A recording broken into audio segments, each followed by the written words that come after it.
मैं सबसे पहले आपको धन्यवाद देना चाहता हूँ यहाँ धन्यवाद पर आने के लिए, थैंक यू सो मच। क्योंकि जब से मैंने सीरीज शुरू करी है तब से हमारे कमेंट सेक्शन में कोई भी एक भी ऐसा वीडियो नहीं है जहाँ पर आपका नाम ना लिखा हो।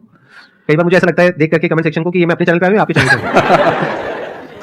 मैं सोशल मीडिया पे बहुत कम एक्टिव रहता हूं, तो मुझे आइडिया नहीं था इस बात का, पर मैं थैंकफुल हूं कि आपने बुलाया, इस लायक समझा कि मैं यहाँ पर आऊँ। सर प्यार बहुत करते हैं बच्चे आपको, मतलब इतना प्यार है जिसकी कोई हद नहीं है। मैं ठीक है, गलत कह रहा हूँ? यस और नो? सो अब आप लोग जो चाहे जैसे चाहे इनसे क्वेश्चंस पूछ सकते हैं। सर लाइफ में जब भी कोई सिचुएशन आती है कि जिसमें दो रास्ते, एक प्रैक्टिकल और एक इमोशनल, तो बैलेंस आउट कैसे करना है? इमोशनल और प्रैक्टिकल में हमेशा विरोध नहीं होता है, कभी कभी साथ भी चल सकता है। और सिर्फ इमोशनल कुछ नहीं होता, सिर्फ प्रैक्टिकल कुछ नहीं होता, प्रोपोर्शन का डिफरेंस होता है। जब इमोशंस आपके दिमाग पर बहुत हावी हों तो फैसला करने से बचना चाहिए, स्पेशली बड़ा फैसला। छोटा तो ठीक है कि आपके दोस्त ने कहा कि दोस्त नहीं एक फिल्म देखेगा मेरे साथ, आप इमोशनल हो जाके देख ली फिल्म, क्या हो गया, कोई नुकसान नहीं होगा। पर कोई ये कहे कि तुम मुझसे प्यार नहीं करते, शादी नहीं कर सकते मुझसे, और हमें शादी करनी, ये ठीक नहीं। सिर्फ इमोशंस में आके बहुत बड़ा फैसला मत कीजिएगा, चाहे वो करियर का हो, चाहे पार्टनर का हो, चाहे कोई भी फैसला हो। प्रैक्टिकल इतना नहीं हो जाना है कि आप मशीन, रोबोट या पत्थर बन जाएं, क्योंकि आप कितने भी सक्सेसफुल हो, यदि आप इमोशनली सक्सेसफुल नहीं है, इमोशनली स्टेबल नहीं है, इमोशनली वेलबींग के स्टेट में नहीं है, तो आपकी सक्सेस किसी काम की नहीं है, एकदम मीनिंगलेस है। So the success in totality needs emotional happiness, emotional stability as well. इसलिए इमोशंस को खारिज करके जिएंगे तो शायद कुछ अचीवमेंट्स बड़ी हो जाएं, पर वो किसी काम की नहीं है। केवल इमोशंस पे चलेंगे तो हो सकता है कि अचीवमेंट जिंदगी में ज्यादा हो ना पाए। तो बैलेंस की बात है। सबसे अच्छा तरीका है जब बहुत इमोशंस हो, इंटेंसिटी बहुत ज्यादा हो, सिर्फ एक तरीका मैं जो अपनाता हूँ, उस क्षण में फैसला नहीं करना है। कुछ भी हो, कोई कितना भी प्रेशराइज करे, सिर्फ इतना बोलिए कि मैं 24 घंटे बाद बताऊंगा आपको, थोड़ा सोचूंगा इस बारे में। और यदि आपने उस मोमेंट से खुद को बाहर निकाल लिया तो फिर आप डिटैच होकर देख पाएंगे, और थोड़ा सा प्रैक्टिकल एलिमेंट भी रहे, इमोशनल एलिमेंट भी रहे, वो फैसले सबसे अच्छे रहेंगे लाइफ के लिए। मैं आपको एग्जांपल से बात समझाता हूँ। ऐसे लोग जो तैयारी कर रहे थे, अफेयर में थे, एक का सिलेक्शन हो गया, अब उसके सामने क्राइसिस ये है, स्पेशली किसी लड़की का हो गया, लड़के का नहीं हुआ। अब हमारी सोसाइटी में ना, लड़की ऊंचे पद पे हो, लड़का ना सफल हुआ हो तो बड़ा मुश्किल है सोसाइटी में, उनको शायद दिक्कत नहीं है। अब वो लड़की प्रैक्टिकल नहीं है कि मैं तुमसे शादी करूँ ये कह के अगर हट जाती है और शादी करती है किसी ऐसे व्यक्ति से जो बहुत सफल है। I know many such people personally, मैं नाम नहीं बोल सकता किसी का। मैंने जनरली पाया है कि वो लोग लाइफ में बहुत फ्रस्ट्रेशन में रहे बाद में, क्योंकि सफलता के नाम पर, प्रैक्टिकल होने के नाम पे ऐसे व्यक्ति को चुना जिसके साथ वो रह नहीं सकते ठीक से। और मैं ऐसे कई लोगों को जानता हूं जो आईएएस बने, आईपीएस बने, जिनको करोड़ों रुपए के दहेज के ऑफर्स आए, साफ ठुकरा के कहा कि मैं जिंदगी एक ही व्यक्ति के साथ गुजार सकता हूं जो मेरे साथ है, और हैं बहुत खुश हैं। अब कोई कह सकता है उनके परिवार में कि इसने प्रैक्टिकल फैसला नहीं किया, इमोशनल फैसला किया, पर अल्टीमेटली किसी चीज की वैल्यू क्या है? आपकी लाइफ बेहतर हो। यूट्यूब पे जिसके 1 लाख भी सब्सक्राइबर्स होते हैं वो मोनेटाइज करता है 1 लाख के जब मिनिमम हो सकता है, खूब पैसा कमाते हैं, ब्रांड प्रमोशन करते हैं, साबुन तेल बेचते हैं बीच बीच में। आपका चैनल तो शायद देश में सबसे बड़ा चैनल है, आप चाहें तो कितना नहीं कमा लेंगे। मुझे कुछ दिन पहले एक एजेंसी के लोग मिले जिन्होंने बताया कि इनकी जैसी ख्याति है उस लेवल पर महीने में कोई 5-10 करोड़ भी कमाना चाहे तो कमा सकता है आराम से इस यूट्यूब चैनल से। तो मैंने पूछा कि वो कौन सी चीज है जो आपको इतना मजबूत बनाती है कि आप नहीं इस रास्ते पर जाते। मैं वो जानने में इंटरेस्टेड हूँ। तो 10 मिनट की बात के बाद में समझ में आ गया, क्योंकि अल्टीमेटली अगर मैं अपनी वैल्यू के खिलाफ चला गया तो खुश कैसे हो जाऊंगा? पैसा मुझे कैसे खुशी देगा जब मैं ही नहीं रहा, तो खुशी किस बात की? इसलिए इतना प्रैक्टिकल मत होना कि अपनी माँ के, पिता के, भाई बहन, दोस्त, जो प्रेमी प्रेमिका है उनके इमोशंस के साथ खेलने लगो। इतना प्रैक्टिकल कभी मत होना, इतना इमोशनल मत होना कोई आपको बेवकूफ बना सके, बात बात पर बेवकूफ बनाता रहे। और बैलेंस जिंदगी जो है ना, वो मध्य मार्ग में है, जिंदगी एक्सट्रीम पे नहीं है, मध्य में है। तो प्रैक्टिकल और इमोशन का बैलेंस रखिए, लाइफ बढ़िया होगी।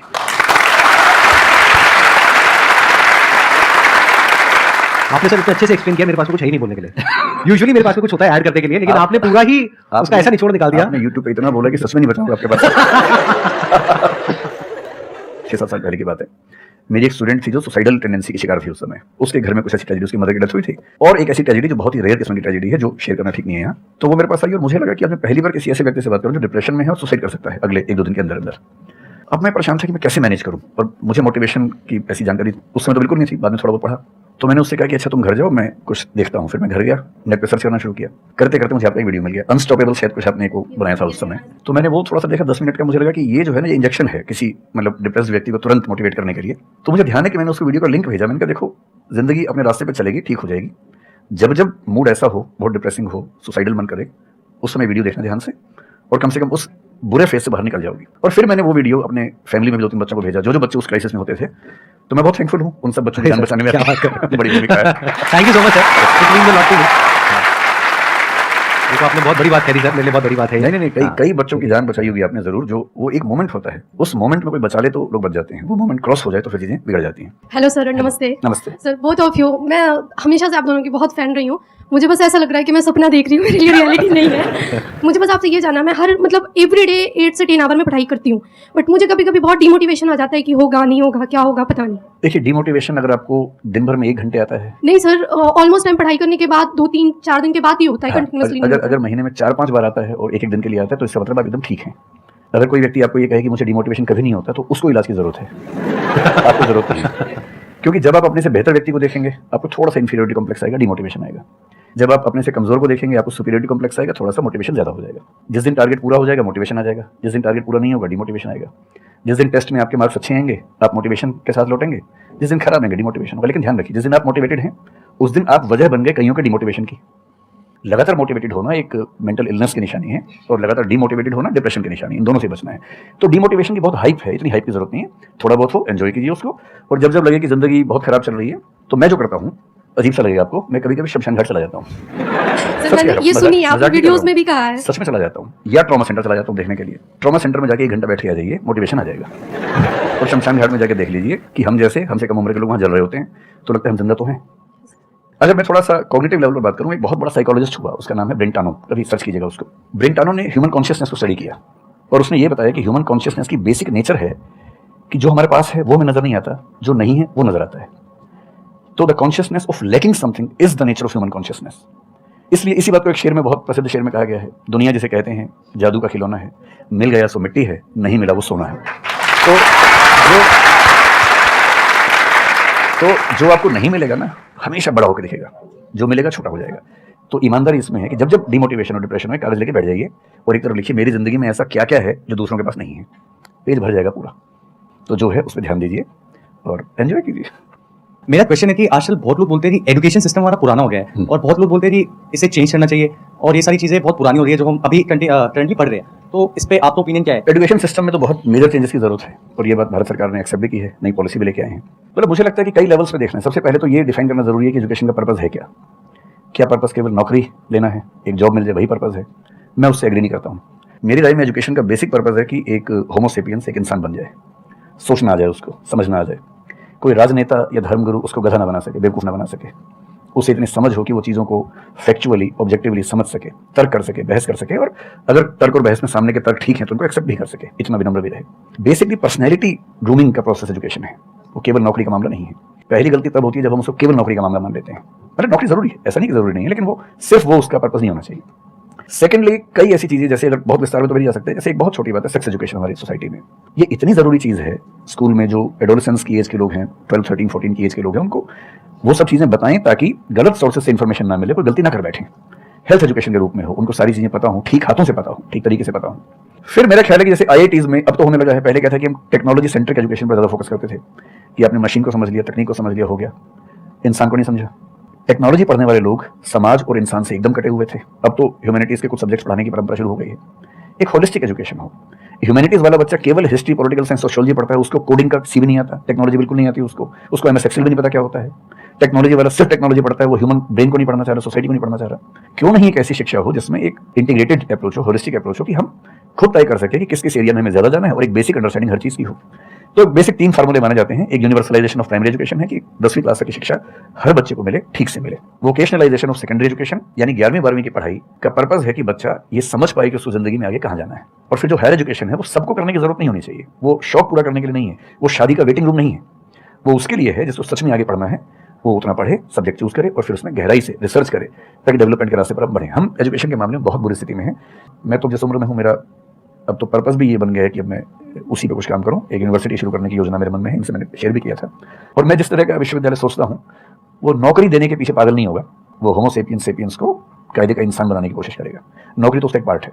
मतलब आप जितने भी सफल लोगों को देखेंगे जनरली, जैसे मैंने इनसे पूछा, ये जिस फील्ड में सफल हैं, इनका जो करियर है, अगर मैं इसको छोड़ भी दूं तो अदरवाइज जो करियर है वो उस विषय से जुड़ा हुआ नहीं है जो उन्होंने पढ़ाई ग्रेजुएशन में। मेरा भी नहीं है, आमतौर पर किसी का भी नहीं है।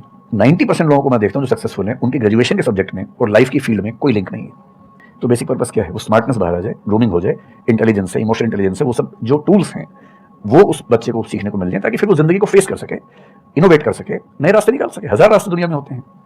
तो सच बात है कि काफी चेंजेस की जरूरत है और आप और हम मिलकर करेंगे चेंजेस। एजुकेशन वाइज अगर देखा जाए तो मैंने बहुत ज्यादा कुछ नहीं किया है अपनी लाइफ में, बट मेरे स्टैंड पॉइंट से अगर आप देखोगे कि एजुकेशन क्या है, तो एजुकेशन का सबसे बड़ा गोल ये है कि एक इंसान का दिमाग खुले, बजाय कि उसका दिमाग इतना नैरो डाउन हो जाए कि उसको लगे कि बस यही अगर हो गया तो सक्सेस है, ये नहीं हुआ तो फेलियर है। आप अनगिनत तरीकों से अपने गोल को, अपने पर्पस को, या जो भी आप करना चाहते हो उसको अचीव कर सकते हो। एजुकेशन का सबसे बड़ा गोल ये होना चाहिए, और वही मेरी कोशिश है अपने सेशंस के थ्रू करने की, कि एक इंसान का दिमाग खुल जाए, उसके दिमाग में एक पॉसिबिलिटी माइंडसेट आ जाए, ना कि एक लिमिटेड माइंडसेट हो कि बस ये हो गया तो बहुत है। अब प्रॉब्लम क्या है, ये जो लिमिटेड माइंडसेट है ये बहुत लोगों का है, करोड़ों लोगों का है, तो वहां पे कंपटीशन भी बहुत है। पॉसिबिलिटी माइंडसेट जबकि देखा जाए तो ज्यादा इंटरेस्टिंग है, लेकिन बहुत कम लोगों का है। और वहां पे कंपटीशन कम है। और पॉसिबिलिटी माइंडसेट क्या होता है कि कोई भी काम अगर मैं कर रहा हूं, अगर वो नहीं हुआ तो इसका मतलब ये नहीं है कि मैं फेल हो गया, इसका मतलब ये है कि मैं क्रैक नहीं कर पाया। There has to be a way. ये एजुकेशन काम अगर कर दे तो रियल एजुकेशन हो गई हमारी। मतलब एक इंसान को, हाँ, सॉरी, थॉमस एडिसन बल्ब के आविष्कार में लगा हुआ था, हाँ जी, 1000 बार फेल हुआ।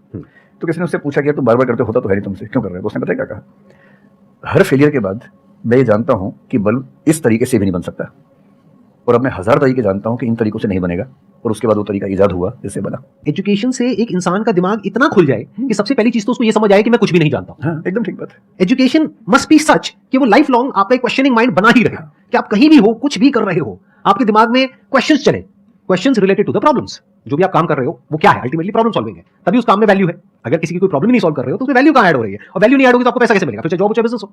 सो द आइडिया इज कि आपका दिमाग ये चलना चाहिए, अच्छी प्रॉब्लम है ना, पहले तो मुझे नहीं पता है कि इसको सॉल्व कैसे करना है, क्योंकि अगर आपको पहले से ही पता है तो आपको वही पता है जिस तरह से वो प्रॉब्लम सॉल्व होती आई है। That may not be relevant in today's context, but still आप उसको उसी तरह से सॉल्व करोगे जिस तरह से सब कर रहे हैं, वहां पर कंपटीशन है, फिर आप कहोगे कि कुछ हो नहीं रहा है।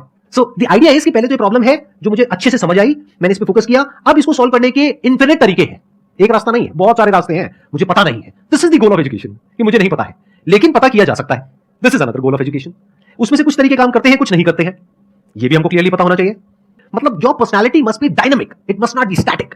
जैसे मैंने देखा है बहुत लोगों को जो मुझे मिलते हैं, कुछ लोग हैं उसमें से जो, जैसे मैं सर से मिला अभी ऑफ कैमरा, हम लोग बैठे हुए थे, डिस्कशन कर रहे थे, तो it was a great experience sir, आपके साथ में बैठ करके जिस तरह से, जिस ठहराव से सब बात कर रहे थे, जिस तरह से चीजों को सुन रहे थे, समझ रहे थे, और मैं क्वेश्चन पूछ रहा था, ये मेरे से क्वेश्चन पूछ रहे थे, तो there was a conversation which was going on. On the other hand there are some people जिनसे मैं कभी कहीं मिला तो उनकी अप्रोच क्या है कि मुझे सब पता है, वो गड़बड़ हो जाती है। शिक्षा की दुनिया में बहुत प्रसिद्ध कहावत है, भारतीय अगर परंपरा में देखें तो विद्या ददाति दुनिया में एक बहुत प्रसिद्ध कथन है, अगर कोई पढ़ा लिखा आदमी अपने ज्ञान की वजह से अहंकार करे तो मान लीजिए कि वो पढ़ा लिखा नहीं है, पढ़ाई उसके दिमाग पर हावी हो गई है, अभी उसको अंदाजा नहीं है कि कुल संसार के ज्ञान में उसकी हिस्सेदारी डेसिमल में भी नहीं है। और जिसको ये पता है कि मेरा ज्ञान बहुत कम है वो विनम्र ही रहेगा। और इसलिए जो बड़े प्रोफेसर हैं, अगर आप कभी सुनेंगे, मैं जानता हूँ, मैं यूनिवर्सिटी में जब पढ़ता था, सबसे बड़े प्रोफेसर क्या बोलते थे कि मैं इस विषय का विद्यार्थी हूँ, कभी नहीं बोलते थे मैं प्रोफेसर हूँ। इतना साहस किसी में कैसे कि मैं प्रोफेसर हूँ? अरे आप जिंदगी भर स्टूडेंट बने रहेंगे तो ही काफ़ी है, उससे बड़ी बात तो सोचने भी नहीं चाहिए। बहुत बड़ी बात है। मतलब कि एजुकेशन का गोल आपको प्रोफेसर बनाना नहीं है, आपको स्टूडेंट बनाना है। अगर सर की बात को आगे एक्सटेंड किया जाए, एकदम सही, एक लाइफ लॉन्ग स्टूडेंट, कि आप सीखते चले जा रहे हो, सबसे जिससे मिल रहे हो, लोगों से सीख रहे हो, सिचुएशन से सीख रहे हो, अपनी लाइफ के अच्छे एक्सपीरियंसेस से सीख रहे हो, बुरे से सीख रहे हो। जैसे मैंने देखा है जब भी यहाँ पे कोई क्वेश्चन पूछते हैं ना, सबके क्वेश्चन एक ही होते हैं, सर सक्सेसफुल कैसे हो। कभी मैंने आज तक ये क्वेश्चन नहीं सुना किसी का भी जो इससे बड़ा क्वेश्चन है, जो आप रिलेट कर जाएंगे कि सर सक्सेस हमारा दिमाग खराब किस तरीके से करती है, या सक्सेस का क्या माइनस पॉइंट है। सक्सेसफुल होने से बड़ा है मीनिंगफुल होना, सार्थक होना। सफल होना छोटी बात है, सार्थक होना ज्यादा बड़ी बात है। सर मेरा क्वेश्चन ये है कि लाइफ में बहुत सारे सर्कमस्टांसेस आते हैं जहाँ पे मतलब हमें ये लगता है, बहुत सारे नेगेटिव थॉट्स आते हैं कि मतलब आगे कैसे बढ़े, how to get rid of fear of failure. Sir कैसे हम इसको हैंडल करें? अगर हम कोई किसी चीज़ को शुरू करना चाहते हैं सर, तो हमारे दिमाग में बहुत सारे नेगेटिव थॉट्स चलते रहते हैं, हो पाएगा नहीं हो पाएगा, बहुत तरह के नेगेटिव क्वेश्चंस आते रहते हैं सर, तो इसको कैसे हैंडल करना है सर इस सिचुएशन को? फियर ऑफ फेलियर थोड़ा सा ठीक भी है, ये हमें रोकता है उन दिशाओं में जाने से जहाँ हमें जाना भी नहीं चाहिए। जैसे मान लीजिए मैं सोचूं कि मैं फुटबॉल प्लेयर बन जाऊं, मुझे पता है कि नहीं बन पाऊंगा, मेरी फिटनेस वैसी नहीं है, तो मुझे ये फियर रोक लेगा, ठीक बात है ना। ये जरूरी नहीं है कि आप दुनिया में हर चीज़ के लिए ठीक हो, हर किसी का एक पैकेज है, हर किसी का जो एट्रीब्यूट्स हैं या वर्च्यूज हैं उन सबका एक पैकेज है। We can be good at few things, we can be best at maybe one thing, we can not be best at everything. तो ये बहुत जरूरी है कि अपने एप्टीट्यूड को देख के हम सिलेक्शन करें कि हमें कहाँ जाना चाहिए, ठीक है। अगर सिलेक्शन कर लिया है तो फिर फियर ऑफ फेलियर होने की वजह ये है कि या तो आप जो कंपटीशन उस पर ज्यादा फोकस कर रहे हैं, अपनी स्ट्रेंथ पे कम फोकस कर रहे हैं।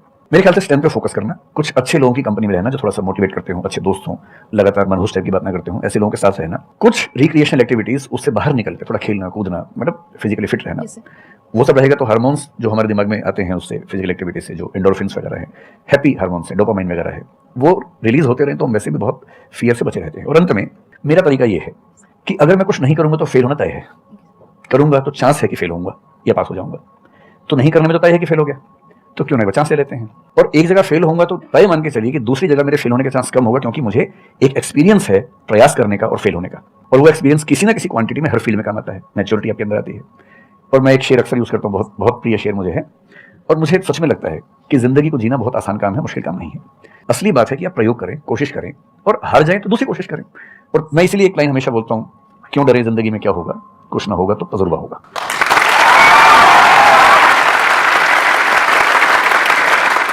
मुझे भी सर के जैसे मोटिवेशनल स्पीकर बनना है सर। पर मैं ये सोचती हूँ कि अगर मैं वीडियो बनाऊंगी, कंटेंट बनाऊंगी, तो संदीप सर को छोड़ के या फिर बहुत बड़े बड़े मोटिवेशनल स्पीकर्स हैं, उनको छोड़ के मुझे देखेगा कौन? मतलब ये मेरे अंदर थॉट्स आते हैं कि अभी मेरा मतलब मैं 19 ईयर की हूँ, तो मैं जब वीडियो कंटेंट बनाऊंगी तो मैं कुछ, मुझे ऐसा मतलब मेरे अंदर ये थॉट है कि मैं कोई बड़ा आदमी नहीं हूँ या फिर कुछ बड़ा नहीं हूँ, तो मैं ये वीडियो कैसे डाल सकती हूँ? लोग क्या सोचेंगे कि मतलब तू ये तो खुद कुछ नहीं है और लोगों को मोटिवेट कर रहा है, ऐसा मेरे अंदर थॉट आता है। पहले या तो कुछ कर लीजिए जिंदगी में, उसके बाद मोटिवेट कर लीजिए, और नहीं तो मोटिवेशन एक पूरी साइंस है, साइकोलॉजी से जुड़ी साइंस है, उसको ठीक से पढ़ के रिसर्च करके उससे बात कीजिए। शुरू में तो जब इन्होंने भी शुरू किया होगा, कहाँ शुरू में लोग जानते होंगे, बड़ी लंबी स्ट्रगल होती है किसी भी फील्ड में, इतनी लंबी स्ट्रगल है। देखिए जो आदमी सफल है ना, आप ये जो हमारा वर्तमान है ये ऐसे ही नहीं बन गया है।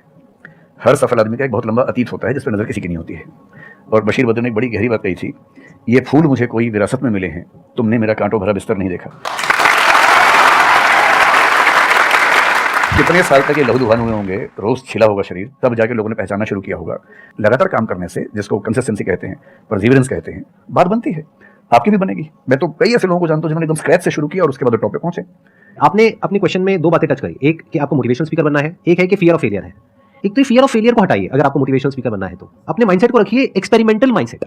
आप ये समझिए life is like an experiment. एक साइंटिस्ट का माइंड कैसा होता है, वो ये थोड़ी ना सोचता है कि मैंने ये एक्सपेरिमेंट किया, फेल हो गया तो क्या होगा। उसको पता है failure is a part of success. जब तक 20-30 बार, 50 बार, 100 बार कोई एक्सपेरिमेंट फेल नहीं हुआ, इसका मतलब वो कुछ नया ट्राई नहीं कर रहा, इसका मतलब वो तो रिपीट कर रहा है। जैसे स्कूल में बच्चे करते हैं लेबोरेटरी में कि बुक में देखा बस उसको कॉपी किया, तो दोनों में फर्क हो गया ना। एक है कुछ नया डिस्कवर करना, कुछ नया क्रिएट करना, एक है जो क्रिएट हो चुका है उसको रिपीट करना। तो you are talking about becoming a motivational speaker. तो अगर आप मेरे जैसे बनेंगे तो कोई क्यों देखेगा आपको? आपको तो अपने जैसा बनना पड़ेगा ना। तो अब उसमें क्या करना पड़ेगा? अब आपको क्या पता कि आपके अंदर ऐसा क्या है जिसको लोग देखना चाहें? उसके लिए तो एक्सपेरिमेंट करना पड़ेगा, ट्राई करना पड़ेगा। एक तरह से आप वीडियो बना के डालोगे, कोई नहीं देखेगा, दूसरी तरह से बना के डालोगे, कोई नहीं देखेगा, फिर तीसरी तरह से, फिर चौथी तरह से, हो सकता है 6 महीने बाद, 1 साल बाद, 2 साल बाद जाकर के कहीं थोड़ा सा कुछ ऐसा क्लिक हो जाए जो हो सकता है आपको लग रहा था कि शायद ये नहीं होगा और वो क्लिक हो जाए। बट ये सब होता है उसी के साथ में जो कुछ कर रहा होता है, जो कुछ ट्राई करता है। जैसे ट्राई करोगे तो हो सकता है हो जाए, नहीं करोगे तो पक्का है नहीं होगा, जैसा अभी सर ने थोड़ी देर पहले कहा था।